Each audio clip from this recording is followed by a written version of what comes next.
محمدا عبده ورسوله أرسله الله بالحق بشيرا ونذيرا وداعيا إلى الله بإذنه وسراجا منيرا. أما بعد فقد قال الله تعالى في كلامه القديم: أعوذ بالله من الشيطان الرجيم. بسم الله الرحمن الرحيم. إن عدة الشهور عند الله 12 شهرا في كتاب الله يوم خلق السماوات والأرض منها 4 حرم ذلك الدين القيم فلا تظلموا فيهن أنفسكم وقاتلوا المشركين كافة كما يقاتلونكم كافة واعلموا أن الله مع المتقين. صدق الله العظيم. அடுத்து அல்லாஹ் தஆலா இப்பொழுது சொல்லுவது, மக்காவாசிகள் குறைஷியர்கள் தங்களுடைய விருப்பத்திற்கு நாள்களிலே மாதங்களிலே சிலவற்றை மாற்றி அமைத்து பெயர் மாற்றி அதை தங்களுக்கு சாதகமாக ஆக்கிக் கொண்டு தங்களுக்கு பாதகமாக இருப்பதையெல்லாம் மாற்றி வைத்துக் கொள்ளக்கூடிய சூழ்நிலை அவர்களிடத்தில் இருந்தது. உதாரணமாக அல்லாஹ் தஆலா அதாவது அரபு நாட்டிலே இந்த இஸ்லாம் வருவதற்கு முன்னதாகவும் ஆண்டுக்கு 4 மாதங்களை புனிதமான மாதங்கள் என்பதாக வைத்திருந்தார்கள். அல்லாஹ் தஆலா அதை இந்த ஆயத்திலும் சொல்லி காட்டுகின்றார். புனிதமான மாதம் என்பதாக ஆக்கி அந்த மாதத்திலே போரிடக்கூடாது, சண்டை சச்சரவுகள் செய்யக்கூடாது என்பதாக இவற்றையெல்லாம் செய்வது ஹராம் என்ற காரணத்தினால் அது ஹராமான மாதம் என்பதாக பெயரிடப்பட்டது. ஆனால் அவர்கள் தங்களுடைய விருப்பத்திற்கு தாங்கள் எப்படி நினைக்கின்றார்களோ, எந்த மாதத்தை விரும்புகின்றார்களோ அந்த மாதத்தை ஹராமாக்கி கொள்வார்கள். அடுத்த ஆண்டு வரும் பொழுது இந்த மாதம் வேண்டாம், அடுத்த மாதம் அதை ஆக்கிக் கொள்வோம் என்று சொன்னால் அடுத்த மாதமாக வைத்துக் கொள்வார்கள். உதாரணமாக இப்பொழுது நமக்கு ரமலான் மாதம் என்பது ஷாபான் முடிந்தவுடன் ரமலான் வருகின்றது, அதற்கு அடுத்தது ஷவ்வால் வருகின்றது. அவர்கள் என்ன செய்வார்கள் என்று சொன்னால், இந்த வருஷம் ரமலான் மாதம் அப்படிங்கிறத ஷவ்வால்லே வச்சுக்குவோம், அதாவது ஷாபான்லேயே வச்சுக்குவோம், அடுத்த வருஷம் வரும்போது தானே சரியா வச்சுக்குவோம் என்று சொல்லுவார்கள். அதே மாதிரி செய்து விடுவார்கள். அதற்கு அடுத்த ஆண்டு அவர்களுக்கு ஏதாவது தேவை இருந்தால் ரமலான் மாதத்தை ஷவ்வால் மாதத்திற்கு மாற்றிக் கொள்வார்கள். உதாரணத்திற்காக சொல்லப்படுகின்றது. இது மாதிரி செய்வார்கள். அதற்குரிய விளக்கங்களை அல்லாஹ் தஆலா இங்கே சொல்லி காட்டுகின்றார். இன்ன இத்தத்த ஷுஹூர் இன்தல்லாஹ், மாதங்களின் எண்ணிக்கை அல்லாஹ் தஆலாவிடத்தில் மாதங்களின் எண்ணிக்கை 12 ஷஹரன் 12 மாதங்கள். ஃபீ கிதாபில்லாஹ், அல்லாஹ்வுடைய ஏட்டிலே, அல்லாஹ்வுடைய விதியிலே, அல்லாஹ் விதிக்கப்பட்ட அந்த விதியிலே. அல்லாஹ் எழுதி வைத்த ஏடு என்பது லவ்ஹுல் மஹ்ஃபூல் என்ற அந்த பலகை, பாதுகாக்கப்பட்ட அந்த பலகை. அதிலே அல்லாஹ் தஆலா எழுதி வைத்திருக்கக்கூடிய அந்த விஷயத்தின்படி 12 மாதங்கள், ஆண்டுக்கு 12 மாதங்கள் என்பதை அல்லாஹ் தஆலா நிர்ணயம் செய்திருக்கின்றான். அல்லாஹ் தஆலாவிடத்திலேயே மாதங்கள் 12 மாதங்கள் ஆண்டுக்கு என்பது முடிவு செய்யப்பட்ட விஷயம். எப்பொழுது அல்லாஹ் தஆலா முடிவு செய்தான்? யௌம ஹலகஸ் ஸமாவாதி வல் அர்த், வானங்களையும் பூமியையும் படைத்த அந்த நாளிலேயே. இப்ப அல்ல, பொருள்கள் எல்லாம் படைக்கப்படுவதற்கு முன்னதாக வானங்கள் பூமி படைக்கப்பட்ட அந்த காலத்திலேயே ஒரு வருஷத்திற்கு 12 மாதங்கள் என்பதை அல்லாஹ் தஆலா நிர்ணயம் செய்து வைத்திருக்கின்றான் என்று இந்த ஆயத்திலே குறிப்பிடுகின்றான். மின்ஹா 4 ஹுரும், அந்த 12 மாதங்களில் இருந்து 4 மாதங்கள் சங்கைக்குரிய மாதங்கள். ஹுரும் என்று சொன்னால் ஹராமானவை என்று பொருள். ஹராமானவை என்று சொன்னால் அதிலே சண்டைகள் செய்வது ஹராம், சச்சரவுகள் செய்வது ஹராம், ஒருவரை ஒருவர் பழிதீர்ப்பது ஹராம் என்றெல்லாம் அதற்கு பொருள் செய்யப்படும். அது ஹராமான மாதம் என்பதற்குத்தான் புனிதமான மாதம் என்று கருத்தருத்தம் சொல்லப்படுகின்றது. ஹரம் ஷரீஃப் சொல்றோமா இல்லையா? மக்காவில் ஹரம் ஷரீஃப் அப்படின்னு சொல்றோம். ஹரம் ஷரீஃப் அப்படின்னு சொன்னா ஹராமான இடம் அப்படின்னு அர்த்தம் தான். என்ன ஹராமான இடம்?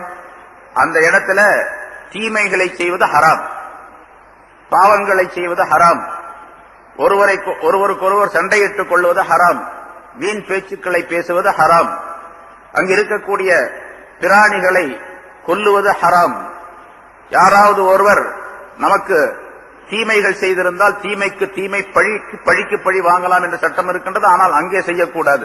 பழிக்கு பழி வாங்குவது ஹராம். அங்கே இருக்கக்கூடிய செடி கொடிகளை உடைப்பது ஒடிப்பது ஹராம் என்றெல்லாம் வரும். இப்படி ஹராம் என்று இருக்கின்ற காரணத்தினால் அந்த இடத்திற்கு பேர் ஹராம், ஹரம் என்பதாக பெயர் வைக்கப்படுகிறது. அல்லாஹ் தஆலா குர்ஆன்ல சொல்லுவது அல் மஸ்ஜிதுல் ஹராம் என்பதாகத்தான் சொல்லுகின்றான். ஹராமான மஸ்ஜித் என்பதாகத்தான். சுப்ஹானல்லதி அஸ்ரா பி அப்திஹி லைலம் மினல் மஸ்ஜிதில் ஹராம் என்றுதான் சொல்லுகின்றான். ஹராம் என்பதை ஹரம் என்றும் சொல்லலாம். அப்ப ஹரம் என்பதற்கும் ஹராம் என்பதற்கும் கருத்து அர்த்தம் என்னவென்று சொன்னால் புனிதமானது. அதே போல அல்லாஹ் தஆலா இங்கே சொல்லுகின்றான் மின்ஹா அர்பாத்துன் ஹுரும், அந்த 12 மாதங்களிலிருந்து 4 மாதங்கள் புனிதமானவை.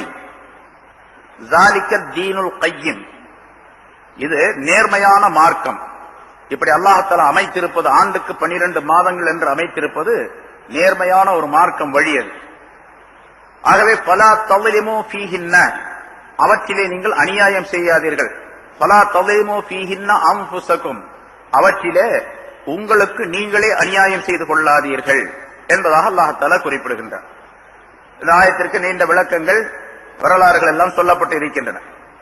இந்த ஆயத்து ஆண்டுக்கு 12 மாதங்கள் என்பதையும் அதிலே 4 மாதங்கள் புனிதமானவை என்பதையும் அல்லாஹ் தஆலா தெளிவுபடுத்துகின்றான், உறுதியாக சொல்லி காட்டுகின்றான்.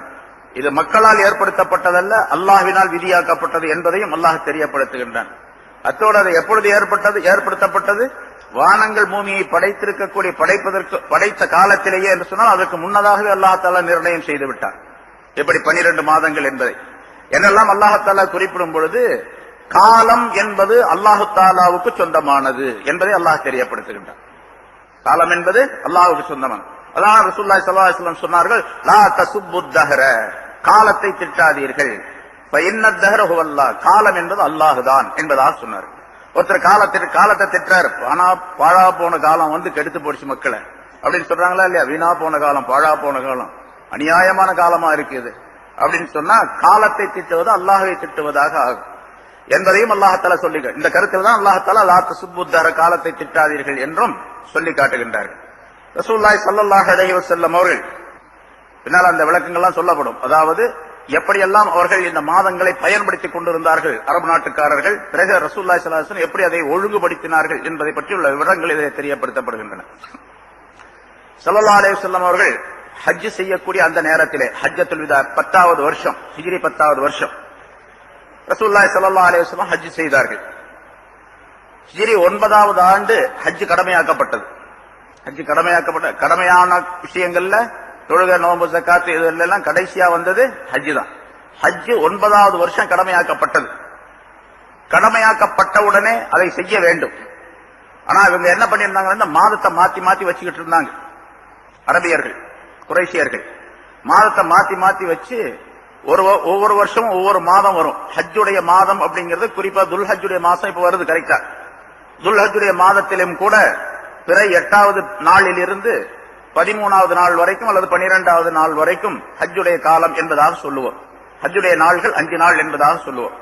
அந்த 5 நாளைக்குள்ள ஹஜ்ஜுடைய அந்த காரியங்கள்லாம் செய்து முடிக்கணும் என்பது சட்டம். அதுக்கு மேல போகக்கூடாது, அதுக்கு முன்னாலேயும் செய்யக்கூடாது. ஆனா அவங்க என்ன செய்வாங்க அப்படின்னு சொன்னா, துல்ஹஜ் மாசத்தையே வேறொரு மாசத்துல மாத்தி வச்சுக்குவாங்க. முதல்ல ரபியுல் அவ்வல்ல ஒரு மாசம் செய்வாங்க, அதுக்கு அடுத்த மாசம் அடுத்த வருஷம் வரும்போது ரபியுல் ஆஹிர்ல செய்வாங்க, அதுக்கு அடுத்த வருஷம் வரும்போது ஜமாதுல் அவ்வல்ல செய்வாங்க. இப்படி ஒரு வருஷமா மாத்தி வச்சுக்குவாங்க. இப்ப ஹிஜ்ரி 9வது வருஷம் ஹஜ்ஜுடைய சட்டம் வந்த பொழுது ரசூலுல்லாஹி ஸல்லல்லாஹு அலைஹி வஸல்லம் அவர்கள் தாங்களே ஹஜ் செய்ய வரவில்லை. ஏன்னு கேட்டா அந்த நேரத்தில் இருந்த சூழ்நிலை எப்படி இருந்தது என்று சொன்னால், மக்கா வெற்றி ஆயிடுச்சு, ஹிஜ்ரி 8வதுலே வெற்றி ஆயிடுச்சு. அங்க இருக்கக்கூடிய அந்த காபாவில் இருந்த சிலைகளை எல்லாம் அப்புறப்படுத்தி விட்டார்கள். அங்கே சிலை வணக்கம் குறைக்கப்பட்டு விட்டது. இருந்தாலும் காபிர்கள் அங்கே இருந்து கொண்டிருந்தார்கள். இஸ்லாத்தை ஏற்றுக்கொள்ளாதவர்கள் பலர் அங்கே இருந்து கொண்டிருந்தார்கள். முழுமையாக இஸ்லாத்தை ஏற்றுக்கொண்டு முழுமையாக முஸ்லிம்களாகவே அங்கே இருக்கவில்லை. அதனால சட்டங்களை உடனடியாக செயல்படுத்த முடியவில்லை. அவங்க என்ன செஞ்சுட்டு இருந்தாங்க, நிர்வாணமாக தவாப் செய்வார்கள். எப்படி விரும்பினார்களோ அப்படியெல்லாம் அந்த தவாஃபை செய்வார்கள், சவாய் செய்வார்கள், குர்பானி கொடுப்பார்கள். மினா அரபாவில் தங்குவதெல்லாம் அவ்வளவு முக்கியமானதாக அவர்கள் கருதப்பட்டதல்ல. இப்படி எல்லாம் சூழ்நிலை இருந்து கொண்டிருந்தது.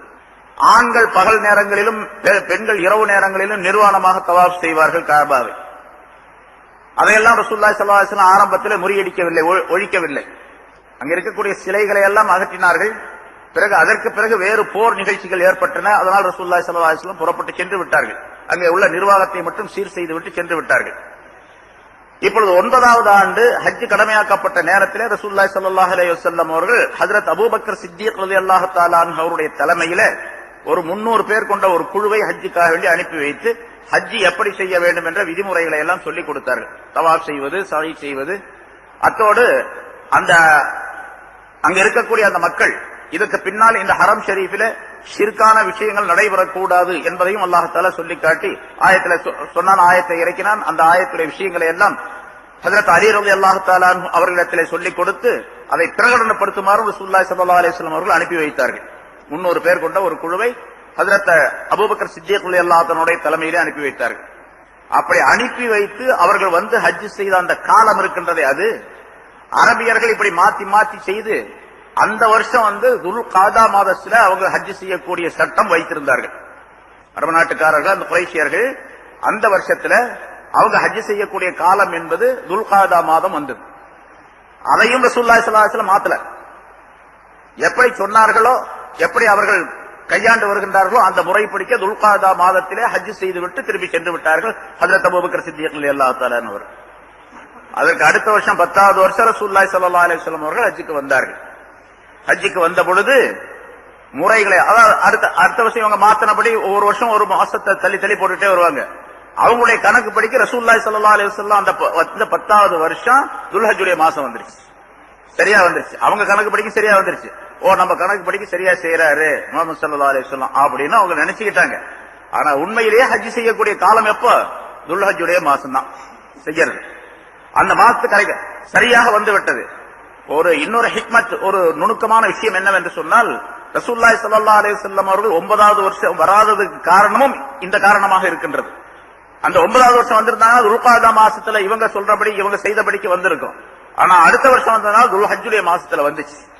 இப்ப ரசூலுல்லாஹி ஸல்லல்லாஹு அலைஹி வஸல்லம் அவர்கள் அங்கே வந்து தவாப் செய்தார்கள், சஅய் செய்தார்கள், பிறகு செய்ய வேண்டிய காரியங்களை எல்லாம் செய்தார்கள். மினாவுக்கு போனார்கள், மினாவிலே உபதேசம் செய்தார்கள். அரபாவுக்கு போனார்கள், அரபாவிலே தங்கினார்கள். அரபாவிலே பல்வேறு விதமான நிகழ்ச்சிகள் நடைபெற்றன. அதிலே ரசூலுல்லாஹி ஸல்லல்லாஹு அலைஹி வஸல்லம் அற்புதமான உபதேசம் செய்தார்கள். உலகத்தில் இன்று வரைக்கும் பாதுகாக்க வைக்கப்பட்ட எல்லா உபதேசங்களும் பாதுகாக்க வைக்கப்பட்டிருக்கின்றது. ஆனால் ரசூலுல்லாஹி ஸல்லல்லாஹு அலைஹி வஸல்லம் அவர்கள் அரபா மைதானத்தில் செய்த அந்த உபதேசம் உலக மக்கள் எல்லோருக்குமே பயன்படத்தக்கதாக இருந்தது. சின்னதான் உபதேசம், கம்மியா தான் இருக்கும்.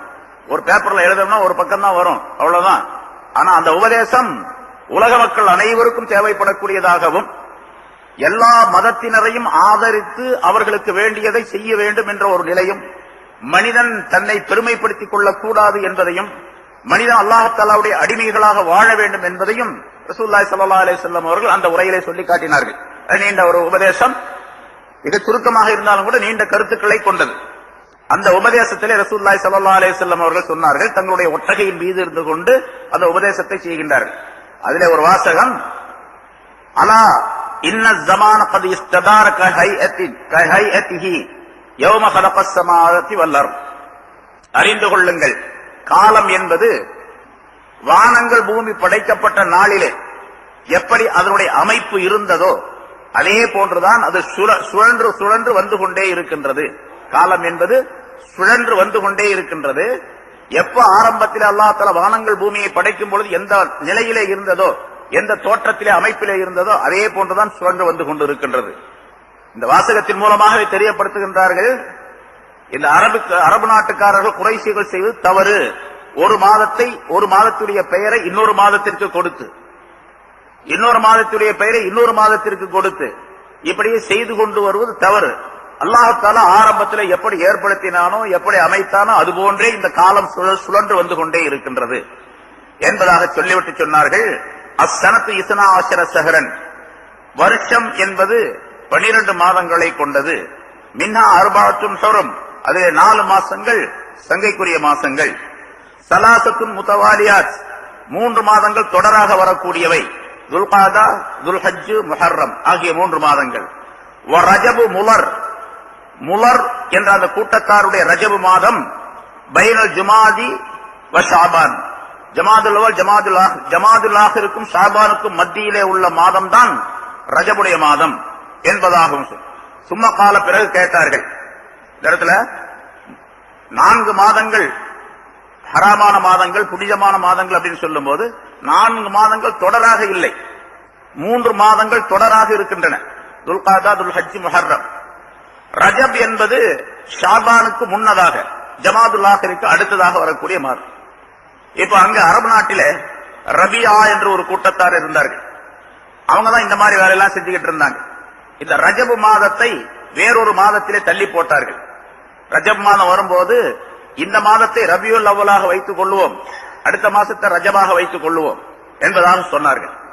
இதன் காரணமாக அவர்கள் மாற்றியதின் காரணமாக அந்த ரஜபு மாதத்திற்கு ரஜப ரபியா, ரபியாவுடைய ரஜப் என்பதாக பெயர் வைக்கப்பட்டது. ஆனால் இன்னொரு கூட்டத்தார் இருந்தார்கள், முலர் என்று ஒரு கூட்டத்தினர். அவங்க இந்த மாதத்தெல்லாம் மாத்தவே கூடாதுப்பா, ரஜபு தான் சொல்லணும். அந்த ரஜப் எந்த மாதத்திலே வருகின்றதோ, ஷாபானுக்கு முன்னதாக ஜமாதுல்லாஹிற்கு அடுத்ததாக வருகின்றதோ அப்படித்தான் வைக்கணும் அப்படின்னு சொல்லிட்டு இருந்தாங்க. அப்படித்தான் அவர்கள் செயல்படுத்தி கொண்டிருந்தார்கள், மாதத்தை கணக்கிட்டுக் கொண்டிருந்தார்கள். அதனால ரஜபு, ஒரிஜினல் ரஜப் எதுன்னு கேட்டா முலர் என்ற கூட்டத்தினர் நிர்ணயம் செய்து வைத்தார்களே, அதுதான் ஒரிஜினல் ரஜப் என்பதை சொல்லுவதற்காக வேண்டி ரசூலுல்லாஹி ஸல்லல்லாஹு அலைஹி வஸல்லம் சொன்னார்கள், ரஜபு முலர். 3 மாதங்கள் தொடராக வரக்கூடியவை முலருடைய ரஜபும்.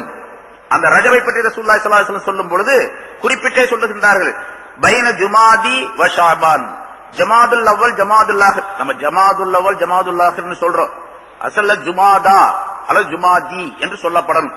ஜுமாதில் அவ்வல், ஜுமாதில் ஆஹர் என்றுதான் சொல்லணும். சரி, அதுக்குள்ள விளக்க அர்த்தம்லாம் பின்னால சொல்றோம். ஜுமாதில் ஆஹர் தான் சொல்லணும். நம்ம பழக்கத்துல எப்படி ஆகி பார்த்தீங்கன்னா ஜமாதுல் அவ்வல், ஜமாதுல் ஆஹர் அப்படின்னு ஆயிடுச்சு. சரி, அந்த 2 ஜமாத் இருக்கு பாருங்க, அதுக்கும் ஷாபானுக்கும் மத்தியிலே வரக்கூடியது என்றும் ரசூலுல்லாஹி ஸல்லல்லாஹு அலைஹி வஸல்லம் அவர்கள் அந்த மாதத்தை குறிப்பிட்டு சொல்லுகின்றார்கள். ஆக 4 மாதங்கள், இந்த 4 மாதங்கள் தான் புனிதமான மாதங்களே தவிர மனிதர்கள் தாங்களாக வேறொரு மாதத்தை இந்த மாதமாக ஆக்கிக் கொள்வதற்கு பெயர் அது புனிதமானதாக ஆகாது என்பதையும் தெரியப்படுத்துகின்றார்கள். பிறகு கேட்டார்கள் ரசூலுல்லாஹி ஸல்லல்லாஹு அலைஹி வஸல்லம் சஹாபாக்களை பார்த்து, ஐயு யௌமின் ஹாதா, இது எந்த நாள் அப்படின்னு கேட்டாங்க. அரபாவுடைய மைதானத்தில் வெள்ளிக்கிழமை, ரஜப் துல்ஹஜ் மாதம் 9வது நாள் வெள்ளிக்கிழமை லொஹருடைய நேரத்தில் ரசூலுல்லாஹி ஸல்லல்லாஹு அலைஹி வஸல்லம் அவர்கள் தங்களுடைய ஒட்டகத்தின் மீது, கஸ்வா என்ற அந்த ஒட்டகத்தின் மீது அமர்ந்தவர்களாக இந்த உபதேசத்தை செய்கின்றார்கள். கேட்டாங்க, இது எந்த நாள் அப்படின்னு கேட்டாங்க. நாங்கள் எல்லாம் சொன்னோம், அல்லாஹ்வுக்கும் ரசூலுக்கும் தான் தெரியும் என்பதாக. இந்த நாள் தெரியாதா? இந்த நாள் துல்ஹஜ் 9வது நாள் அப்படின்னு எல்லாத்துக்கும் தெரியும். ரசூலுல்லாஹி ஸல்லல்லாஹு அலைஹி வஸல்லம் அவர்கள் கேட்ட உடனே எங்களுக்கு சந்தேகம் வந்துருச்சு. ரசூலுல்லாஹ் கேட்டாங்க அப்படின்னு சொன்னா சஹாபாக்களுடைய பழக்கமே பெரும்பாலும் அல்லாஹ்வுக்கும் அவருடைய ரசூலுக்கும் தான் தெரியும் என்று சொல்லி விடுவார்கள். தெரிஞ்சா கூட சொல்ல மாட்டாங்க. சில நேரங்களில் சொல்லுவாங்க, பெரும்பாலும் நேரங்களில் சொல்ல மாட்டாங்க. அந்த வழக்கப்படி சொன்னாங்க, அல்லாஹும் ரசூலும் தான் அறிந்தவர்கள் என்பதாக சொன்னார்கள். அப்ப நாங்க நினைச்சோம், சஹாபாக்கள் நாங்க நினைச்சோம், இந்த நாள் 9வது நாள் அரபாவுடைய நாள் தான். சரி, ரசூலுல்லாஹி ஸல்லல்லாஹு அலைஹி வஸல்லம் வேற பேர் வைக்க போறாங்க போல தெரியுது இதுக்கு அப்படின்னு நினைச்சோம். வேற பேர் வைக்கிறாங்க போல தெரியுது. ரசூலுல்லாஹி ஸல்லல்லாஹு அலைஹி வஸல்லம் சொன்னா, இது அரபாவுடைய நாள் அல்லவா, துல்ஹஜ்ஜுடைய 9வது நாள் அல்லவா என்பதாக கேட்டார்கள். ஆம் என்பதாக நாங்கள் சொன்னோம். பிறகு கேட்டார்கள், அலைஸ யௌமுன் நஹர், இது நஹருடைய நாள் அல்லவா, அறுக்கக்கூடிய நாள் அல்லவா அப்படின்னு கேட்டாங்க. ஐயு ஷஹரின் ஹாதா, இது எந்த மாதம் என்பதாக திருப்பி கேட்டார்கள். அப்பொழுதும் நாங்கள் அதையே சொன்னோம், அல்லாஹ்வுக்கும் ரசூலுக்கும் தான் தெரியும் என்பதாக சொன்னோம். நாங்கள் அப்பொழுதும் நினைத்தோம் வேறு பேர் வைக்க போறாங்க போல தெரியுது அப்படின்னு நினைச்சோம். பிறகு ரசூலுல்லாஹி ஸல்லல்லாஹு அலைஹி வஸல்லம் இது துல்ஹஜ் அல்லவா என்பதாக கேட்டார்கள். ஆம் என்பதாக சொன்னோம். ஐயு பலதின் ஹாதா, இது எந்த ஊர் என்பதாக கேட்டார்கள். அப்புறம் அப்பொழுதும் நாங்கள் அதே மாதிரி சொன்னோம், சரி வேற பேர் வைக்க போறாங்க போல இந்த ஊருக்கு அப்படின்னு நினைச்சோம். அப்பொழுது சொன்னார்கள், அலைசல் பல்தா, இது பல்தா அல்லவா, இது ஊர் அல்லவா, இந்த ஊர் அல்லவா என்பதாக சொன்னார்கள். அதாவது மக்கா என்ற இந்த நகரம் அல்லவா என்பதாக சொன்னார்கள். ஏன்னா அல்லாஹ் தஆலா குர்ஆனிலேயே லா உக்ஸிமு பிஹாதல் பலத், அந்த ஊரை பற்றி, அதாவது மக்காவுக்கு இந்த ஊரின் மீது சத்தியம் செய்து நான் சொல்லுகின்றேன் என்று சொல்லுகின்றார். ஆனால் ரசூலுல்லாஹி ஸல்லல்லாஹு அலைஹி வஸல்லம் பொதுவா பலத், ஊரு என்ற அர்த்தத்தில் அதை அப்படியே நிறுத்திக் கொண்டார்கள். மக்கா என்ற வார்த்தையை உபயோகிக்கவில்லை. இது மக்கா என்ற ஊர் அல்லவா என்பதாக கேட்டார்கள். ஆம் என்பதாக நாங்கள் சொன்னோம். பிறகு ரசூலுல்லாஹி ஸல்லல்லாஹு அலைஹி வஸல்லம் சொன்னார்கள், இன்ன திமாஅக்கும் வ அம்வாலக்கும், உங்களுடைய ரத்தங்களும் உங்களுடைய பொருள்களும், இன்னொரு அறிவிப்பில் ஆராலக்கும், உங்களுடைய பொருள்களும் என்பதற்கு வேறொரு வார்த்தை பொறுப்பு. இப்படி சொன்னார்களா அப்படி சொன்னார்களா என்று எனக்கு சந்தேகமாக இருக்கின்றது என்பதாக இதை அறிவிப்பாளர் சொல்லுகின்றார். சரி, உங்களுடைய பொருள்களும் அலைக்கும் ஹராமுன், உங்களுக்கு மத்தியிலே அது ஹராமாக்கப்பட்டு இருக்கின்றது, அதாவது புனிதமாக ஆக்கப்பட்டு இருக்கின்றது. ஹுர்மத்தி யௌமிக்கும் ஹாதா, உங்களுடைய இந்த நாள் புனிதமாக இருப்பதை போன்று, ஃபீ ஷஹரிக்கும் ஹாதா, இந்த மாதத்திலே, ஃபீ பலத்திக்கும் ஹாதா, இந்த உங்களுடைய ஊரிலே, உங்களுடைய இந்த ஊரிலே, உங்களுடைய இந்த மாதத்திலே, உங்களுடைய இந்த நாளிலே, இதுவெல்லாம் இந்த நாள் எப்படி புனிதமாக இருக்கின்றதோ அதுபோன்று உங்களுக்கு மத்தியிலே உங்களுடைய ரத்தமும் உங்களுடைய பொருள்களும் ஹராமாக்கப்பட்டு இருக்கின்றன என்பதாக சொன்னார்கள். அதாவது புனிதமாக ஆக்கப்பட்டு இருக்கின்றன. அதனால நீங்கள் ஒருவருக்கொருவர் சண்டையிட்டுக் கொள்ளக்கூடாது, தீமைகளை செய்து கொள்ளக்கூடாது, ஒருவருக்கொருவர் பழிவாங்கிக் கொள்ளக்கூடாது. ஒருவருடைய ரத்தம் இன்னொருவர் புனிதமாக கருத வேண்டும். அவருடைய ரத்தத்தை எந்த விதமான காரணம் இல்லாமல் ரத்தத்தை ஓட்டிவிடக்கூடாது. ஒருவருடைய பொருளை இன்னொருவர் அபகரித்துக் கொள்ளக்கூடாது. ஹராமான முறையிலே அந்த பொருளை பிடுங்கி இவர் உபயோகித்துக் கொள்ளக்கூடாது என்றெல்லாம் ரசூலுல்லாஹி ஸல்லல்லாஹு அலைஹி வஸல்லம் சொன்னார்கள். சொல்லிவிட்டு வசத்தல் தலக்கௌன ரப்பக்கும், உங்களுடைய ரப்பை நீங்கள் விரைவிலேயே சந்திப்பீர்கள், உங்களுடைய ரப்பை சந்திப்பீர்கள். வயஸ்அலுக்கும் அன் அமாலிக்கும், உங்களுடைய செயல்களை பற்றி அல்லாஹ் தஆலா விசாரிப்பான். அலா லா தர்ஜூ பாதி வலாலா, அறிந்து கொள்ளுங்கள், எனக்கு பின்னால் நீங்கள் வழிகேட்டிலே திரும்பி மாறிவிடாதீர்கள். எவரிபு பாபுக்கும் ரிகாவ பாப், உங்களில் சிலர் இன்னும் சிலருடைய கழுத்துக்களை வெட்டுவதன் மூலமாக வெட்டுகின்ற நிலையிலே, அதாவது ஒருவருக்கொருவர் கொலை செய்து கொன்ற நிலையிலே, ஆரம்ப காலத்தில் அப்படி இருந்தது. சின்ன சின்ன பிரச்சனைகளுக்கெல்லாம் பெரும் சச்சரவுகள் தகராறுகள் செய்து ஒருவருக்கொருவர் ரத்தத்தை ஓட்டிக் கொண்டிருந்தார்கள், கொலைகளை செய்து கொண்டிருந்தார்கள். அந்த மாதிரி உங்களில் ஒருவர் மற்றொருவருடைய கழுத்தை வெட்டுவதன் மூலமாக அநியாயத்தை வழிகேட்டை எனக்கு பின்னால் நீங்கள் செய்துவிடக் கூடாது என்று ரசூலுல்லாஹி ஸல்லல்லாஹு அலைஹி வஸல்லம் இந்த விஷயங்களை எல்லாம் சொல்லிவிட்டு, அலா ஹல் பல்லக்து, நான் எத்தி வைத்து விட்டேனா என்பதாக கேட்டார்கள். ஆம் யா ரசூலல்லாஹ், தாங்கள் எத்தி வைத்து விட்டீர்கள், உங்களுடைய செய்திகளை எல்லாம் சொல்லிவிட்டீர்கள் என்பதாக சொன்னார்கள். பிறகு ரசூலுல்லாஹி ஸல்லல்லாஹு அலைஹி வஸல்லம் சொன்னார்கள், அலா லியுபல்லிகி ஷாஹித மின்குமுல் காயிப, உங்களில் யார் இங்கே வந்திருக்கின்றாரோ அவர் இங்கே வராத மனிதருக்கு இந்த விஷயத்தை எல்லாம் தெரிவித்து விடவும், எத்தி வைத்து விடவும். ஃபலஅல்ல மன் யபுலுஹு யகூனு அவாலஹு மின் பாதி மன் சமிஅஹு, யார் நான் சொன்னதை கேட்டாரோ அவரை விட நீங்கள் யாருக்கு சொல்லுகின்றீர்களோ அவர் அதிகமான விளக்கம் உடையவராக ஆகிவிடக்கூடும் என்றும் சொன்னார்கள். வேற ஒரு ஹதீஸ்ல ரசூலுல்லாஹி ஸல்லல்லாஹு அலைஹி வஸல்லம் சொல்றாங்க, நான் சொல்றதை அப்படியே நீங்க வச்சுக்காதீங்க, நான் சொல்றதை அடுத்தவருக்கு சொல்லுங்க. ஏனென்று சொன்னால், நீங்க என்ன விளங்கி இருக்கிறீங்களோ அதை விட கூடுதலாக, எவ்வளவு விளங்கி இருக்கின்றீர்களோ அதை விட அதிகமாக உங்களிடத்திலிருந்து கேட்கக்கூடியவர் அந்த ஹதீஸின் மூலமாக விளக்கத்தை பெற்றுக்கொள்ளக்கூடும்.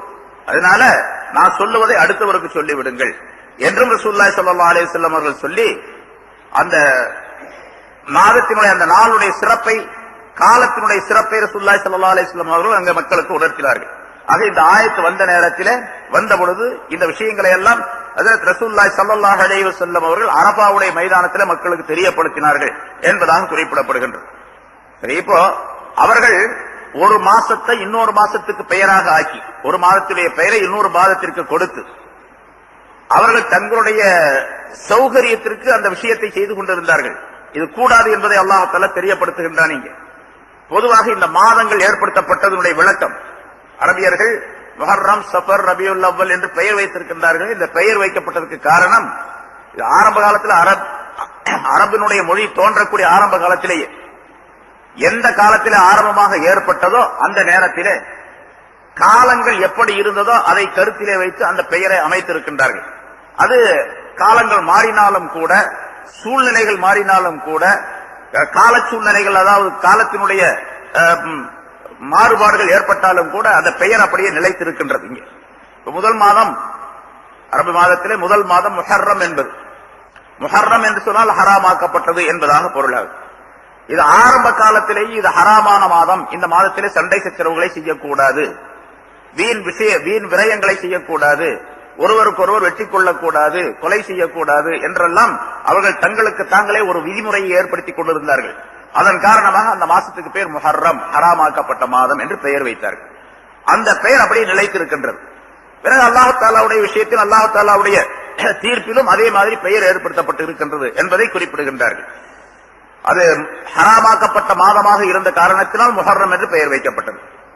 அதே மாதிரி சஃபர், அடுத்த மாதம் சஃபர் மாதம் இருக்கின்றதே, இது ஹராமான 4 மாதங்கள்ல முஹர்ரம் முதல் மாதமாக வருகின்றது வருஷத்துல.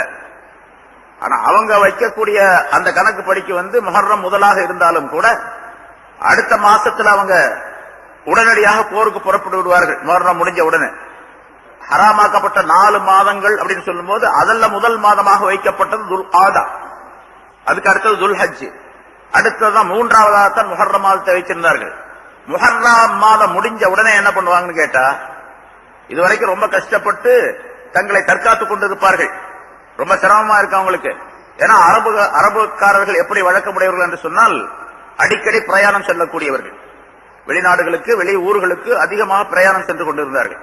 அதே போன்று அங்கே முரட்டு தன்மைகள் உள்ளவர்களாக குணங்கள் கொண்டவர்களாக இருந்த காரணத்தினால் வெளியே சென்று அடுத்தவரிடத்தில் கொள்ளையடித்து பொருளை திரட்டி கொண்டு வரக்கூடிய சூழ்நிலையும் அவர்களிடத்தில் இருந்தது. அடுத்தவருடைய பொருளை கொள்ளையடிப்பதற்காக வேண்டியும் செல்லுவார்கள். இதன் காரணமாக அடிக்கடி வெளியே செல்லக்கூடிய பழக்கம்.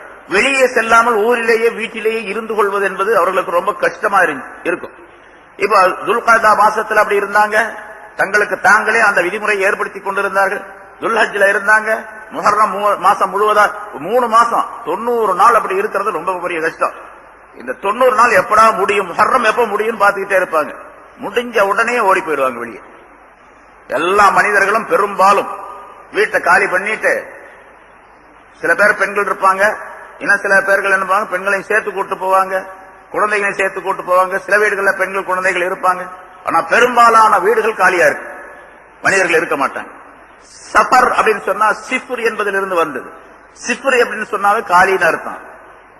சைஃபர் இருக்குதா இல்லையா, அது அரபியிலிருந்து வந்ததுதான் சைஃபர் அப்படிங்கிறது.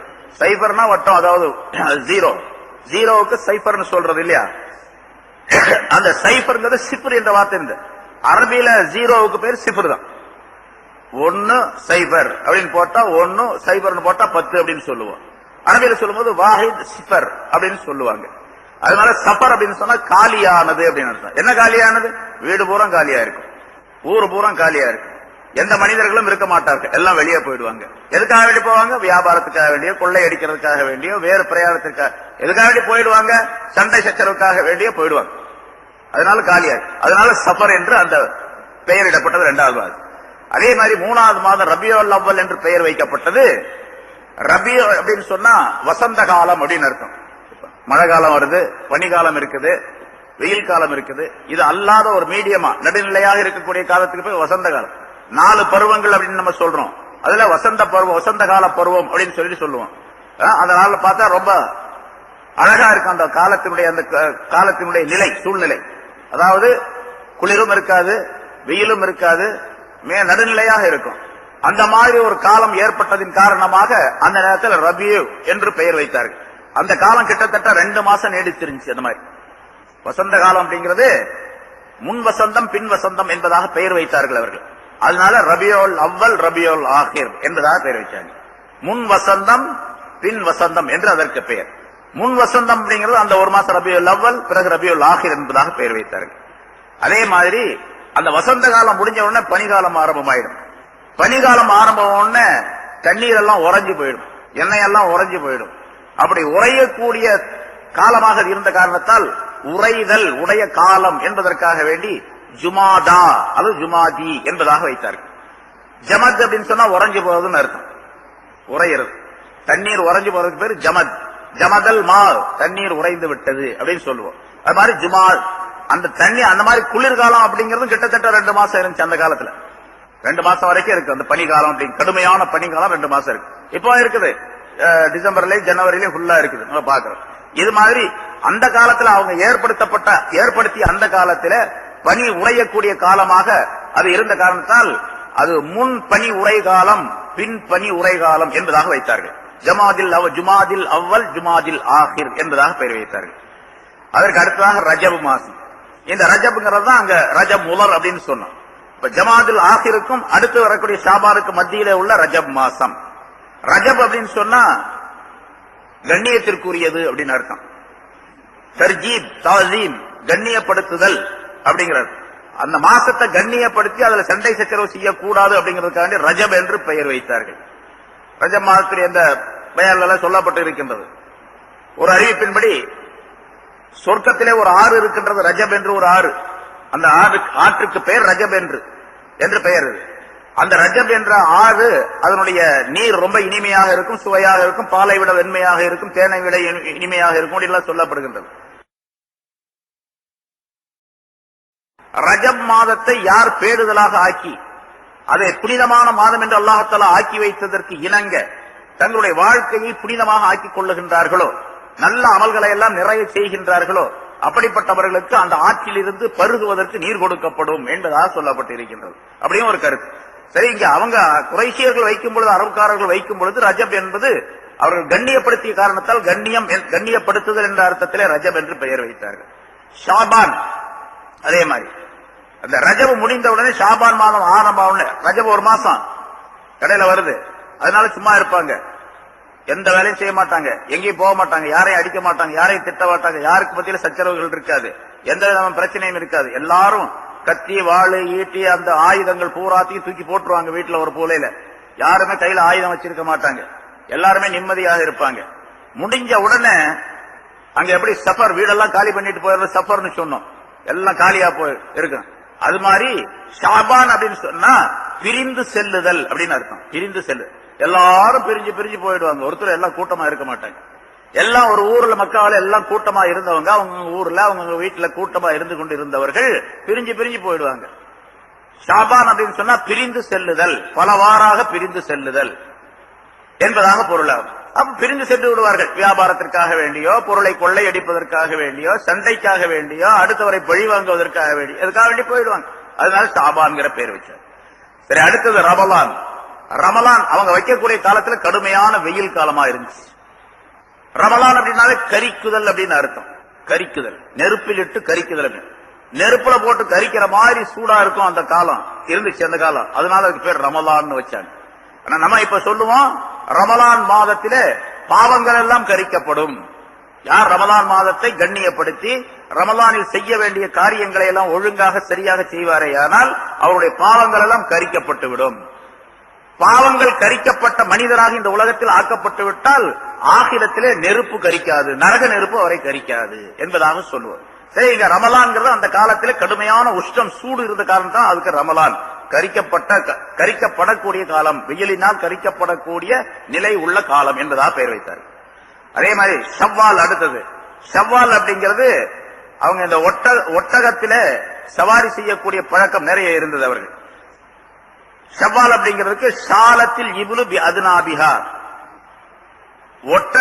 ஒட்டகம் தன்னுடைய வாளை உயர்த்தியது சந்தோஷத்தின் காரணமாக, அல்லது எங்கேயாவது ஒரு பிரயாணம் போவதின் காரணமாக அது வாளை உயர்த்தியது என்பதாக அதற்கு பொருள் சொல்லப்படுகின்றது.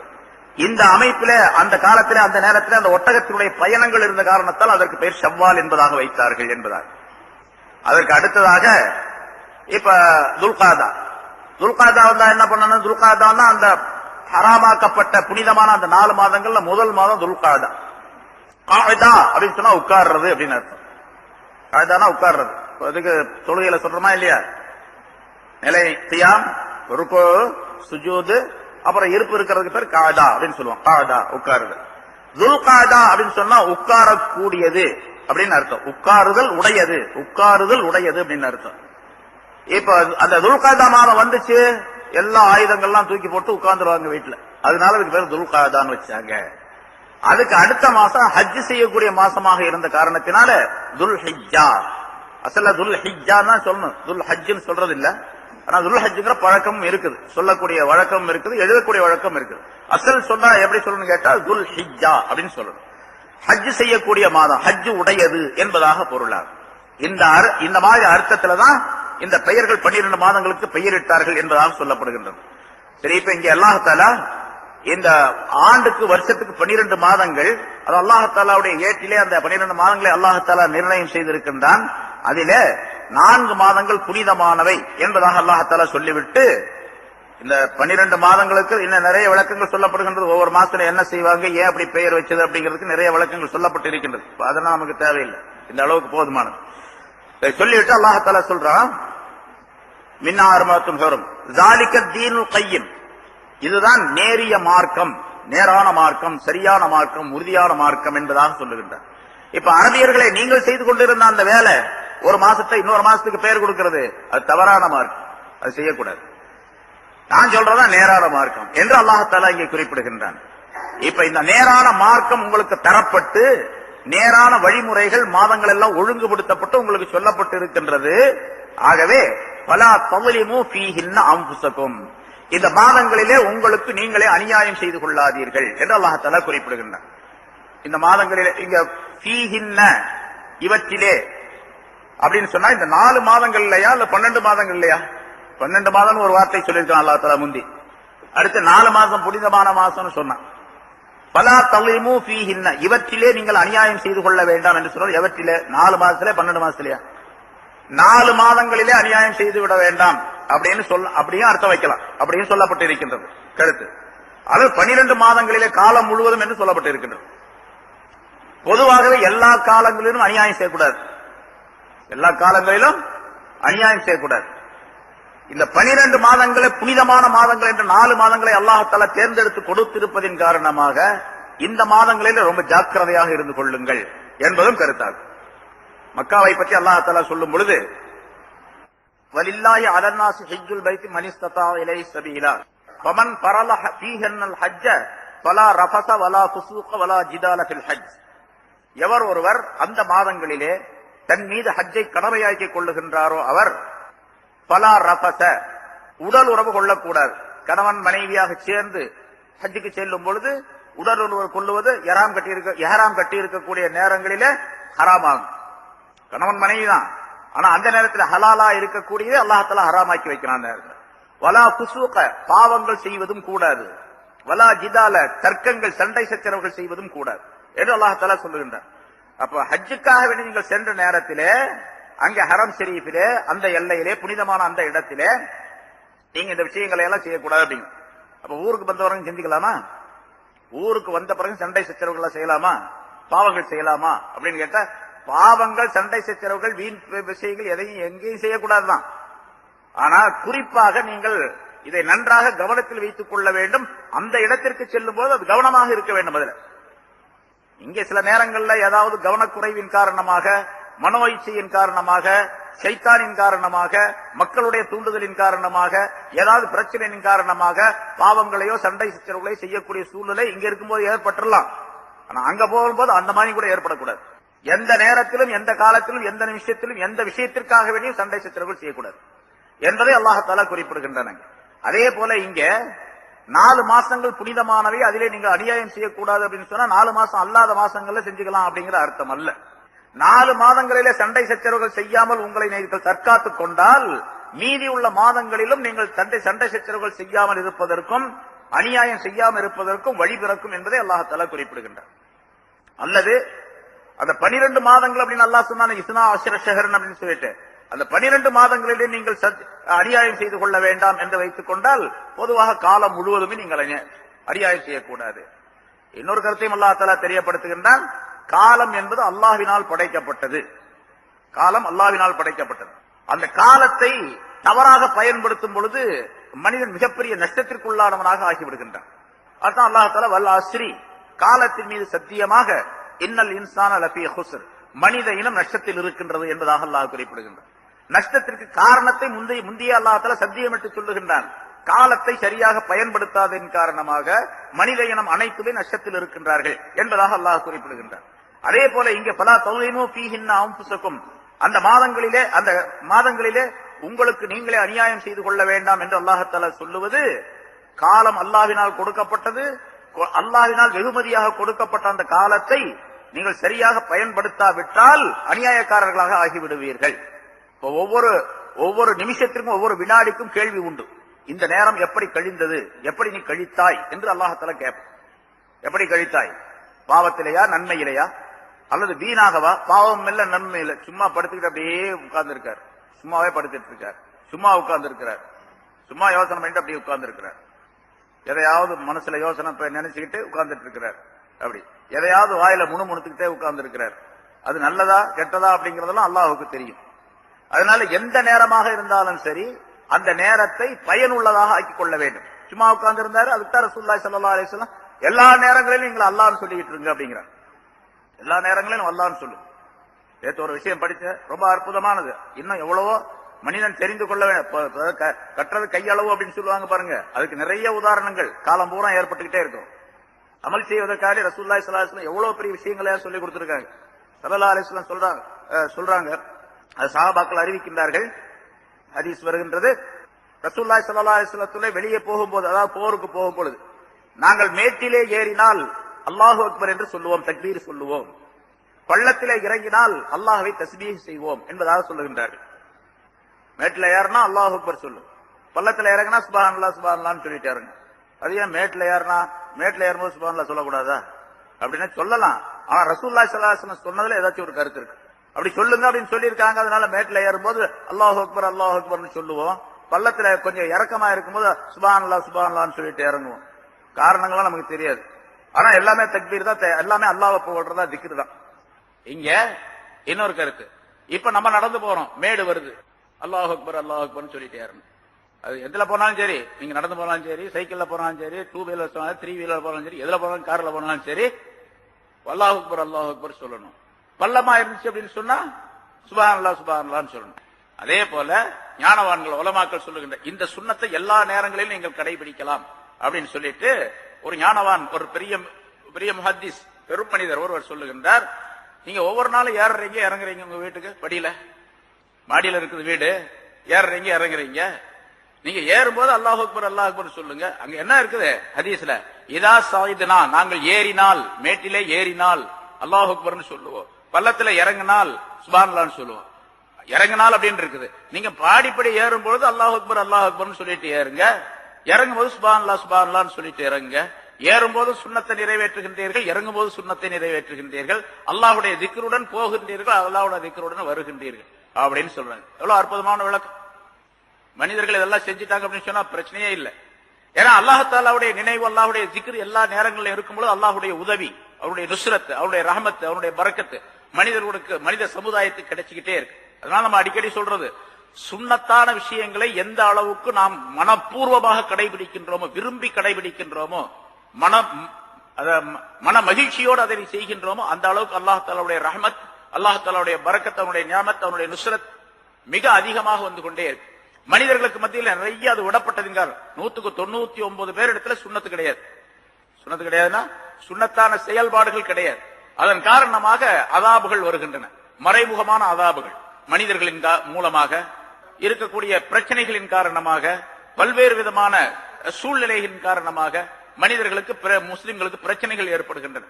சுன்னத்தான காரியங்களை மட்டும் மிகச்சரியாக செய்து கொண்டிருந்தால் இந்த பிரச்சனைகளை எல்லாம் தானாக அல்லாஹ் தஆலா போக்கி விடுவான், ரஹமத்தை அல்லாஹ் தஆலா தந்து விடுவான், நுஸ்ரத் உதவியை அல்லாஹ் தஆலா தந்துடுவான்.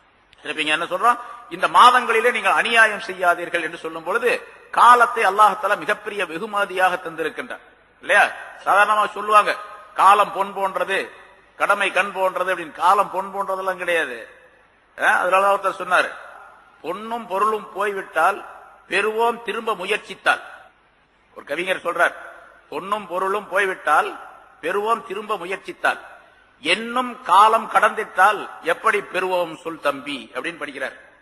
பொன்னும் பொருளும் போயிடுச்சு, காலம் பொன் போடுறதுன்னு சொன்ன, பொண்ணு போயிடுச்சுன்னா கிடைச்சிக்கும், பொண்ணுன்னா தங்கம் கோல்டு, அது போயிடுச்சுன்னா வாங்கிக்கலாம், திருப்பி காசு சம்பாதிச்சு கஷ்டப்பட்டு வாங்கி சம்பாதிக்கலாம். காலம் போயிடுச்சு எப்படி சம்பாதிக்க முடியும்? இப்ப நான் இப்ப உட்கார்ந்தோம், அங்க எத்தனை மணிக்கு உட்கார்ந்தோம்? 7 மணிக்கு உட்கார்ந்தோம். 7 மணி, இந்த 7 மணி திரும்பி வருமா? அல்ல இப்ப சொல்லுங்க, ஒரு வினாடி முன்னால, ஒரு வினாடிக்கு முன்னால் உள்ள நேரம் திரும்பி வருமா? எப்ப வரும்? கியாமத்து நாள் வந்தா வந்துருமா? அப்பவும் வராது. அதுக்கு பின்னால இனி எப்பவுமே வராது, முடிஞ்சு போச்சு. அது இந்த காலம் இனிமேல் எப்பொழுதுமே வராது. அதனால காலத்தை தவற விட்டால் அது மிகப்பெரிய அநியாயமாக ஆயிடும்.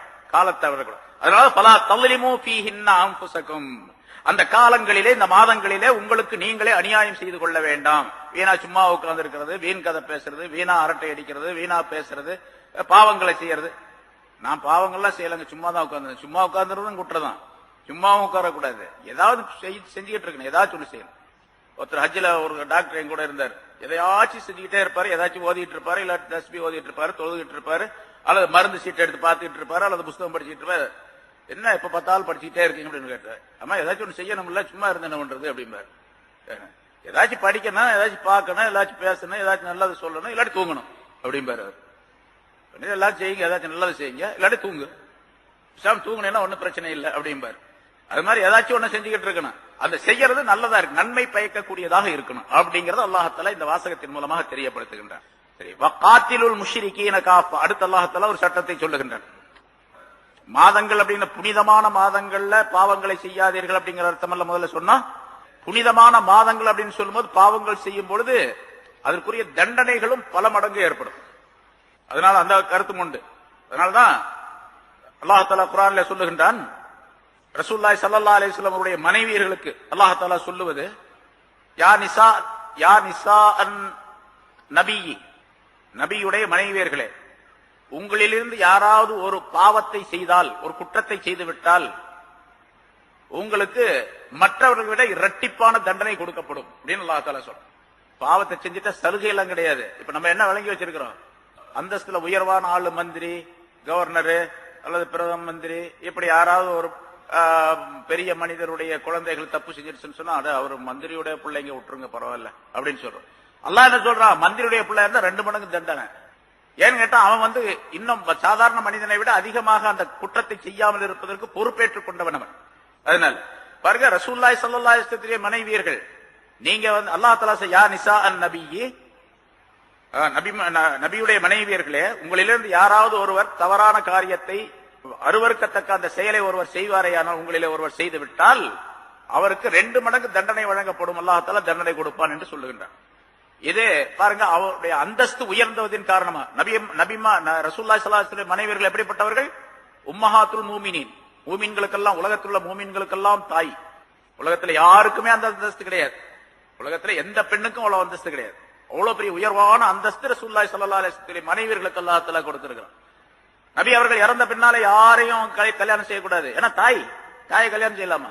கல்யாணம் செய்யக்கூடாது. ஆனா தாய் அப்படின்னு சொன்னா அந்தஸ்துல தான் தாயை தவிர, அது தாயா இருக்கிறதுனால நம்ம மற்ற மனிதர்கள் நம்ம அம்மா முன்னால போய் நின்றுக்கிறோம், அது மாதிரி நிக்க கூடாது. பர்தா முறையெல்லாம் பேணணும், அது வேற விஷயம், அந்த சட்டம் வேற. தாய் அப்படிங்கிறது அந்தஸ்துல தாயை போன்றவர் அப்படின்னு அர்த்தம் அதுக்கு. இப்ப அப்படி உயர்தரமான அந்தஸ்து அவர்களுக்கு கொடுக்கப்பட்ட காரணத்தினால் உங்களில் யாராவது குற்றம் செய்தால் அதே மாதிரி தண்டனையும் அதிகமா இருக்கும். அதே மாதிரி தான் காலம் அப்படித்தான். இப்ப 4 மாசத்தை உயர்வான மாசம் என்று அல்லாஹ் தஆலா சொல்லுகிறான், புனிதமான மாதம் அப்படின்னு சொல்லிட்டு. மற்ற மாதங்களிலே ஒரு மனிதர் சஃபர் மாசத்துல ஒரு குற்றத்தை செய்யறார். அந்த குற்றத்தை சஃபர் மாசத்துல, அதே குற்றத்தை அந்த மனிதர் முஹர்ரம் மாசத்துல செஞ்சார். சஃபர் மாசத்துல செய்யக்கூடிய குற்றத்தை, அதே குற்றத்தை முஹர்ரம் மாசத்துல செய்யறார், பன்மடங்கு தண்டனை கிடைக்கும். ஏன்னா அதுக்கு நன்மைகளும் அதிகம் இல்லையா? அதனால எப்படி ரமலான் மாசத்தை சொல்றோமா இல்லையா? ரமலான் மாதத்துல ஒரு பரலை செய்தால் 70 பரலுடைய நன்மைகள், ஒரு நஃபிலான காரியத்தை செய்தால் ஒரு பரலுடைய நன்மை கிடைக்கும் என்று அல்லாஹ் ஸல்லல்லாஹு அலைஹி வஸல்லம் சொல்லுகின்றார்கள். அதே போல ஒரு குற்றத்தை செய்தால் ரமலான் மாசத்துல, ஒரு பொய்யை சொன்னால், ரமலானுக்கு முந்தைய உள்ள மாசம் என்ன மாசம்? ஷாபான் மாசம். அது சொல்லி கொடுத்தா தான் தெரியும். வரிசையா சொல்ல சொன்னா ரொம்ப பேருக்கு தெரியாது. முஹர்ரம், சஃபர், ரபியுல் அவல், ரபியுல் ஆஹிர் 12 மாசம் சொல்லுங்க, ஜனவரி பிப்ரவரி சொல்ற மாதிரி அப்படின்னு சொன்னா சொல்ல தெரியாது, ரொம்ப பேருக்கு சொல்ல தெரியாது. வேணா சித்திரை, வைகாசி, ஆனி, ஆடி, ஆவணி, புரட்டாசி அப்படின்னு சொல்றேன், இது வேற தெரியாது அப்படின்னு சொல்றவங்க நிறைய பேர் இருக்கிறாங்க. முஹர்ரம், சஃபர், ரபியுல் அவல் நம்ம படிக்க வேண்டியது இதுதான் படிச்சுக்கணும். முஹர்ரம் அல்லாஹ் தஆலா 12 மாசம் சொல்றது இந்த மாசம் தான் சொல்றான், சித்திரை வைகாசி சொல்லல, ஜனவரி பிப்ரவரி சொல்லல. ஏன்னு கேட்டா இந்த மாதத்தில் தான், இந்த காலத்தை கொண்டுதான் அல்லாஹ் தஆலா இபாதத்துகளிலே பெரும்பாலான இபாதத்தை அமைத்து வைத்திருக்கின்றான் இல்லையா? நோன்பு வைக்கிறது ரமலான் மாசத்துல, ஜகாத்து கொடுக்கிறது, ஹஜ் செய்யறது எல்லாமே இந்த லூனார் சிஸ்டம், பிறையினுடைய சட்டத்தை வைத்துத்தான் அல்லாஹ் தஆலா அமைத்திருக்கின்றார். பிறை சட்டத்துக்கு தான் இந்த 12 மாசம் சொல்றது. 12 மாசம் அப்படிங்கிறது சோலார் சிஸ்டத்தை கொண்டு அல்ல, அதாவது சூரிய கணக்கை வைத்து சொல்லப்படுவதில்லை. தொழுகை இருக்கின்றதே அது பகல் நேரம், இரவு நேரம் என்று வருகின்ற காரணத்தினால், அந்த நேரத்தை குறிப்பிட்டிருக்கின்ற காரணத்தினால் சூரியனை வைத்து அது கணக்கிடப்பட்டு இருக்கின்றது. காலையில சுபஹுடைய தொழுகை இருந்து இந்த நேரத்திலிருந்து இந்த நேரம் வரைக்கும், லோஹருடைய நேரம் இந்த நேரத்திலிருந்து இந்த நேரம் வரைக்கும் சூரியனை வைத்து, சூரியன் உதயமாவதற்கு முன்னதாக இவ்வளவு நேரம், அதுக்கு பேர் சுபு சாதிக். அதிலிருந்து சூரியன் உதயமாகக்கூடிய நேரம் வரைக்கும் சூரியனை தான் சொல்ல முடியும். அந்த இடத்துல சந்திரனை சொல்ல முடியாது, சொன்னாங்க நேரம் கிடைக்காது தொழுகைக்கு. அதனால சூரியனை வைத்து கணக்கிட்டு தொழுகைக்கு மட்டும் சூரியனை வைத்திருக்கின்றான் அல்லாஹ் தஆலா. அது அல்லாத மற்ற எல்லா வணக்கங்களுக்கும் எதை வச்சிருக்கிறாங்க? இதுதான் வச்சிருக்கிறாங்க. அதே மாதிரி சில சட்டங்கள் இருக்கின்றன. உதாரணமா தலாக் சொல்லிவிட்டார் ஒருவர், தலாக் சொல்லிட்டா அந்த பெண் 3 மாதவிடாய் காலம் அல்லது 3 சுத்தத்துடைய காலம் இதா இருக்கணும். 3 சுத்தத்துடைய காலம் 3 இதனுடைய காலம் அப்படிங்கிறது இந்த கணக்கு வச்சுதான், சந்திரனுடைய கணக்கு வச்சுதான். அதே மாதிரி 4 மாசம் 10 நாள் கணவன் இறந்து விட்டா 4 மாசம் 10 நாள் இதா இருக்கணும். 4 மாசம் 10 நாள் ஜனவரி, பிப்ரவரி, மார்ச், ஏப்ரல், அப்புறம் மே 10 நாள் அப்படிங்கிற அர்த்தம் அல்ல.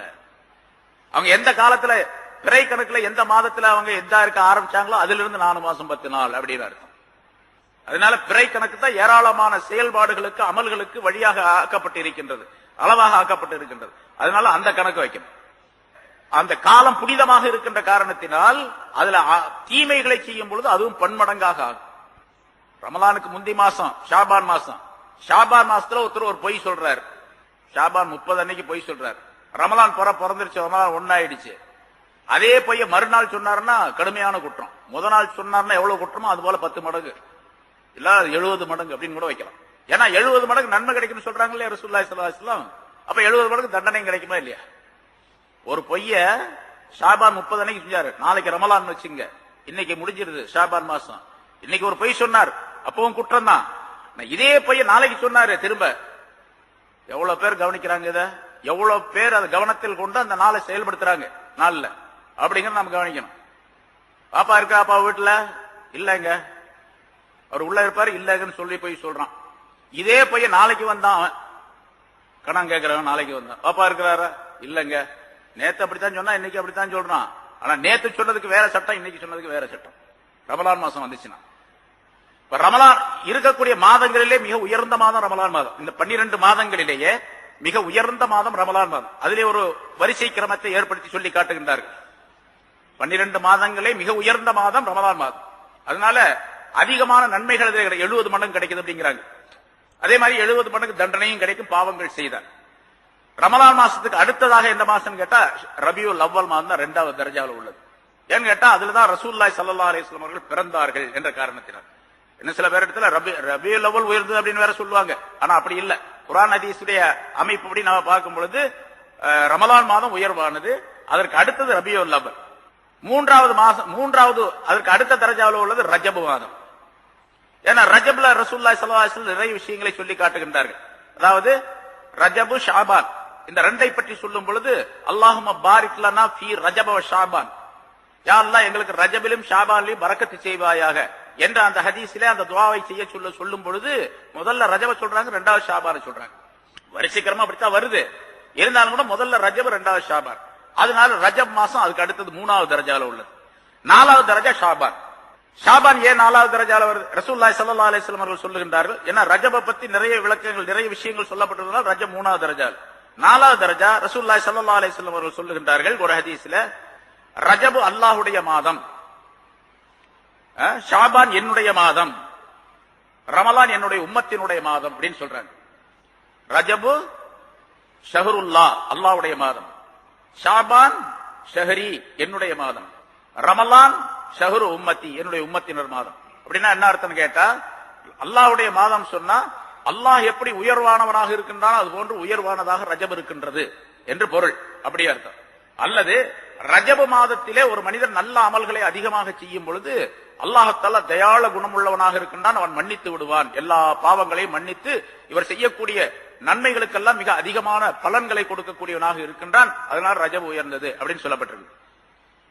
அதுக்கு அடுத்ததாக மற்ற மனிதர்களிலே படைப்பினங்களிலேயே நான் எப்படி உயர்வாக இருக்கின்றேனோ அதே போன்று ஷாபான் மாதம் உயர்வானது என்னுடைய மாதம்னா அந்த கருத்து சொல்லப்பட்டிருக்கு. ஷாபான் என்னுடைய மாதம் சொன்னா நான் எப்படி உயர்வானவனாக இருக்கின்றேனோ அதே போன்று ஷாபான் மாதம் மிக உயர்வாக இருக்கின்றது என்பதாக குறிப்பிடுகின்றார்கள். சரி, ரமலான் என்னுடைய உம்மத்தினுடைய மாதம் அப்படின்னு சொன்னா என்னுடைய உம்மத்தினருக்கு விசேஷமாக அல்லாஹ்தஆலா வழங்கி இருக்கக்கூடிய மாதம் ரமலான் மாதம். என்னுடைய உம்மத்தினர் யாராக இருந்தாலும் சரி அவர்கள் மிகச் சரியான அமல்களை பரிபூர்ணமாக நிறைவேற்றி விடுவார்களே, ஆனால் அல்லாஹ்தஆலா அந்த மாதத்தினுடைய பரக்கத்தின் காரணமாக அவருடைய பாவங்களை எல்லாம் போக்கி நன்மைகளாக ஆக்கி அல்லாஹ்தஆலா அவர்களுக்கு மன்னிப்பளித்து அவர்களுக்கு வெகுமதிகளை வழங்குகின்றான் என்ற காரணத்தினால் அது என்னுடைய உம்மத்தினுடைய மாதம் என்பதாக குறிப்பிடுகின்றார்கள். அதனால நாலாவதாக ஷாபானுடைய மாதம், 5வதாக துல்ஹஜ்ஜுடைய மாதம். 5வது தரஜாவில வரிசை கிரமத்தில் 5வது துல்ஹஜ்ஜுடைய மாதம். அது ஹஜ் என்ற ஒரு வணக்கம் மிக உயர்வான ஒரு வழக்கம் அந்த மாதத்திலே ஏற்படுத்தப்பட்டிருப்பதின் காரணமாக துல்ஹஜ் 5வது நிலை. 6வது முஹர்ரம் 6வது தரஜால உள்ளது. ஏன்னு கேட்டா முஹர்ரம் மாதத்தில் ஏராளமான நிகழ்ச்சிகள் நடைபெற்றிருக்கின்றன. மூசா அலைஹிஸ்ஸலாம் அவர்களை அல்லாஹ் தஆலா ஃபிரௌனுடைய பிடியில் இருந்து காப்பாற்றி ஃபிரௌனை அந்த செங்கடலிலே மூழ்கடித்தது இந்த முஹர்ரம் மாதத்திலே 10வது நாள், ஆஷூராவுடைய நாள் அப்படின்னு சொல்றோம். அதே மாதிரி நிறைய விஷயங்கள் சொல்லுவாங்க. ஆதம் அலைஹிஸ்ஸலாம் அவர்களை படைத்தது முஹர்ரம் மாசம் 10வது நாள். ஆதம் அலைஹிஸ்ஸலாம் சொர்க்கத்திலிருந்து கீழே இறக்கப்பட்ட நாள் 10வது நாள். அவர்களுடைய தௌபா மன்னிக்கப்பட்ட, தௌபா ஏற்றுக்கொள்ளப்பட்ட நாள் 10வது நாள், ஆஷூராவுடைய 10வது நாள், அதாவது முஹர்ரம் மாசத்துடைய 10வது நாள் என்றெல்லாம் சொல்லுவார்கள். அதனால முஹர்ரம் மாசத்துல ஏராளமான நபி யூனுஸ் அலைஹிஸ்ஸலாம் அவர்களை மீன் வயிற்றிலிருந்து அல்லாஹ் தஆலா காப்பாற்றியது முஹர்ரம் மாதம் 10வது நாள் என்றெல்லாம் நிறைய விஷயங்களை சொல்வார்கள். கிட்டத்தட்ட ஒரு 40-50 விஷயம் இருக்கு. அத்தனையும் முஹர்ரம் மாசத்தில் நடந்ததாக சொல்வார்கள். அது சிலது தவறா இருக்கலாம், சிலது அறிவிப்பு, அதாவது ஆதாரம் கம்மியா இருக்கலாம், ஆதாரம் அதிகமா இருக்கலாம், அப்படிலாம் இருக்கு. இருந்தாலும் முஹர்ரம் மாசம் நிறைய விஷயங்கள் நடந்திருக்கின்றது. இதன் காரணமாக முஹர்ரம் மாதம் அடுத்த தரஜால 6வது தரஜாவில் உள்ளது. இது போக மீதி உள்ள 6 மாதங்களை போல மீதி உள்ள 6 மாதங்கள் ஒண்ணுக்கு ஒண்ணு சமமானவை என்பதாக சொல்லப்பட்டிருக்கிறது. 6 மாசங்கள் மட்டும் தான் அந்த வரிசையை சொல்றாங்க. முதல் தரஜால உள்ளது ரமலான், 2வது ரபியுல் அவ்வல், 3வது ரஜப், 4வது ஷாபான், 5வது துல்ஹஜ், 6வது முஹர்ரம். மீதி உள்ள 6 மாசங்களும் ஏறத்தாழ சமமானது என்பதாக. ஆனா அந்த 6 மாதங்களும் கூட சிலர் இப்படி கணக்கு சொல்லுகின்றார்கள். அல்லாஹ் தஆலா 4 மாசத்தை புனிதமான மாதம் அப்படின்னு சொல்றாங்க. அதுல துல்காதா இருக்கின்றது. அந்த துல்காதா இதற்கு அடுத்த துல்ஹஜ்ஜுக்கு அடுத்ததாக துல்காதா என்பது வரும். மாசத்துல வரிசையை கணக்கு போடும்போது துல்காதா துல்ஹஜ் அடுத்தாப்புல வரும். ஆனா தரஜாவில அந்தஸ்துல வைக்கும் பொழுது துல்ஹஜ்ஜுக்கு கீழே தான் துல்காதா இருக்கும். இந்த மாதிரி உள்ள அதற்கு அடுத்த மீதி உள்ள 5 மாசங்களும் சமமானவை என்பதாக சொல்லப்பட்டிருக்கின்றது. இப்படி எல்லாம் கணக்குகள் சொல்லுவார்கள். ஆக காலத்தை பற்றி அல்லாஹ் தஆலா இந்த ஆயத்தில மிக வெடிவாக சொல்லி காட்டி நிறைய விளக்கங்களை எழுதுகின்றார்கள். ஏராளமான விளக்கங்கள் ஞானவான்கள் சூஃபியாக்கள் சொல்லுகின்றார்கள். அல்லாஹ் தஆலா இந்த காலத்தை படைத்தனுடைய ரகசியத்தை நாம் சொல்ல ஆரம்பித்தால் ஏடுகள் போதாது. எவ்வளவு வேண்டுமானாலும் சொல்லிக்கொண்டே இருக்கலாம் காலத்தை பற்றி. அவ்வளவு அற்புதமான விஷயங்களை எல்லாம் காலத்திலே அல்லாஹ் தஆலா அமைத்து வைத்திருக்கின்றான். அதனால மனிதர்கள் காலத்தை சரியாக பயன்படுத்த வேண்டும். பயன்படுத்தாத மனிதர்களைத்தான் அல்லாஹ் தஆலா இன்னல் இன்சான லஃபீ குஸ்ர் என்பதாக சொல்லுகின்றான் என்றெல்லாம் விளக்கம் தந்திருக்கின்றார்கள். அடுத்ததாக அல்லாஹ் தஆலா சொல்லுகின்றான், இப்ப இந்த மாதங்களிலே 4 மாதம், 12 மாதங்களே 4 மாதம் புனிதமான மாதம். 4 மாதங்கள சண்டை சித்திரவர்கள் எல்லாம் செய்யக்கூடாது, எதையும் செய்யக்கூடாது. சரி, இந்த 4 மாசங்கள்ல ஏதாவது ஒரு மாசத்துல நீங்க சண்டை சச்சரவு செய்யாம இருக்கிறீங்க, வேற ஒரு ஆள் சண்டைக்கு வர்றான், வலிய வர்றான், சண்டை போடுறதுக்கு வர்றான். இப்ப என்ன பண்றது? நான் சண்டையெல்லாம் செய்ய மாட்டேங்க, வேணா என் தலையெல்லாம் எடுத்துட்டு போயிடுங்க அப்படின்னு பேசாம பாத்துக்கிட்டே இருக்கிறதா? அவங்க சண்டை செய்ய வந்தாங்கன்னா நீங்க செய்யுங்க, நீங்களா ஆரம்பிக்காதீங்க. இந்த புனிதமான மாதங்களிலே சண்டையை ஆரம்பிக்கிறது நீங்க ஆரம்பிக்க கூடாது, அவங்க ஆரம்பிச்சாங்க விடாதீங்க. நம்ம சாதாரண தமிழ்ல சொல்லுமா இல்லையா, நான் வலிய சண்டைக்கு போக மாட்டேன், வந்த சண்டையை விட மாட்டேன் அப்படின்னு சொல்லி, அது மாதிரி வந்த சண்டையை விடக்கூடாது அப்படின்னு அல்லாஹ் தஆலா சொல்றான். வகாத்திலுல் முஷ்ரிகீன காஃபா, முஷ்ரிகீன்களிடத்தில் நீங்கள் போரிடுங்கள் அனைவருமாக சேர்ந்து, எல்லாரும் சேர்ந்து போரிடுங்கள் அப்படின்னு சொன்னா யாரும் தங்கிடாதீங்க எல்லாரும். ஏன்னா அந்த காலத்துல ஜிஹாது செய்வது என்பது எல்லாரின் மீது பர்லாக கட்டாய கடமையாக ஆக்கப்பட்டிருந்தது. எல்லா முஸ்லிம்களின் மீதும் கட்டாய கடமை. அது எப்படி தொழுகை நோன்பு கடமையோ அது போல யாருமே விடக்கூடாது. யாரை ரசூலுல்லாஹி ஸல்லல்லாஹு அலைஹி வஸல்லம் கூப்பிடுறாங்களோ போருக்கு அவங்க எல்லாம் போயாங்க. யார வேணாம்னு சொல்றாங்களோ அவங்க உட்கார்ந்துடலாம். அதுக்கு காரணம் இருக்கு. ஏன்னா அல்லாஹ்வுடைய உத்தரவுப்படி ரசூலுல்லாஹி ஸல்லல்லாஹு அலைஹி வஸல்லம் போருக்கு அழைக்கிறாங்க. அல்லாஹ்வுடைய உத்தரவுப்படி நீ போருக்கு வராதே அப்படின்னு சொல்றாங்க. அல்லாஹ்வுடைய உத்தரவுப்படி தான் சொல்றாங்க. பத்ர் போருக்கு போனாங்க. உஸ்மான் ரலியல்லாஹு தஆலா அன்ஹு பத்ர் போருக்கு வரல. உஸ்மான் ரலியல்லாஹு எவ்வளவு பெரிய சஹாபி, ஸல்லல்லாஹு அலைஹி வஸல்லம் மருமகன், ஏன் வரல? அவருடைய மனைவி உஸ்மான் ரலியல்லாஹு தஆலாவுடைய மனைவி ரசூலுல்லாஹி ஸல்லல்லாஹு அலைஹி வஸல்லம் மகளார் ஸைனப் ரலியல்லாஹு தஆலா அன்ஹா அவங்க கடுமையான நோய்வாய்ப்பட்டிருந்தார்கள். சீக்கு ரொம்ப பெரிய வியாதியா இருந்தாங்க, நோய்வாய்ப்பட்டிருந்தாங்க. அவங்கள பாக்குறதுக்கு ஆள் இல்ல, வேற ஒரு ஆம்பளை வேணும், பொம்பளையா இருக்கிறாங்க, ஆம்பளை வேணும். அதனால நீங்க உங்க பெஞ்சாதிபத்தியில பிரிந்து அவங்களுக்கு வைத்தியம் செய்யுங்க அப்படின்னு சொல்லிட்டு போயிட்டாங்க. ஆனா ரசூலுல்லாஹி ஸல்லல்லாஹு அலைஹி வஸல்லம் அவர் பத்ர் போர் முடிஞ்சு வர்றதுக்குள்ள மௌத்தாயிட்டாங்க, ஸைனப் மௌத்தாயிட்டாங்க. ஆனா பத்ர் போர்ல கலந்து கொண்டதை போன்று அவர்களுக்கு பெயர் இருக்கிறது. இங்க பத்ர் சஹாபாக்கள் 313 பட்டியல் எடுத்து பாருங்க. அதுல அபூபக்கருக்கு அடுத்ததாப்புல உமருக்கு அடுத்தாலும் உஸ்மானுடைய பேர் இருக்கும். அந்த 313 பேர்ல உஸ்மானுடைய பேரும் இருக்கும். அவங்க போகவே இல்லை போருக்கு, பேர் எப்படி வரும்? ரசூலுல்லாஹ் தான் சொன்னாங்க, அவர் போரிலே கலந்து கொள்ளாவிட்டாலும் போரிலே கலந்து கொண்டவரை போன்றுதான் என்பதாக. ஏன்னா அவருக்கு வராததுக்கு காரணம் நிர்பந்தம். அந்த நிர்பந்தம் அல்லாஹ்வினால் ரசூலினால் ஏற்படுத்தப்பட்டது. அதனால சொன்ன. அதனாலதான் அந்த போர் பொருள்ல இருந்து பங்கும் கொடுத்தாங்க ஹஸ்ரத் உஸ்மான் ரலியல்லாஹு தஆலா அவர்களுக்கு. அது மாதிரி யார் அந்த புனிதமான மாதத்திலே போருக்கு போக வேண்டும் என்பதாக போர் இடுகின்றார்களோ, சண்டைக்கு வருகின்றார்களோ சண்டையிட வேண்டும். அப்படி சண்டையிடுவதும் கூட கட்டாயமாக ஆக்கப்பட்டிருந்தது. அதை சொல்வதற்கான இந்த விளக்கங்கள் சொன்னோம். அல்லாஹ் தஆலா சொல்றார், காத்திலுல் முஷ்ரிகீன காஃபா, முஷ்ரிகீன்களிடத்திலே இணை வைத்து வணங்குபவர்களிடத்தில் நீங்கள் அனைவருமாக சேர்ந்து போரிடுங்கள். கமா யுகாத்திலூனக்கும் காஃபா, உங்களிடத்தில் அவர்கள் அனைவரும் சேர்ந்து போரிடுவதை போன்று. இங்கதான் விஷயம் இருக்குது. அதாவது அவங்க சண்டைக்கு வர்றாங்க, அதனால நீங்க சண்டை போடுங்க அப்படின்னு அல்லாஹ் தஆலா சொல்றான்.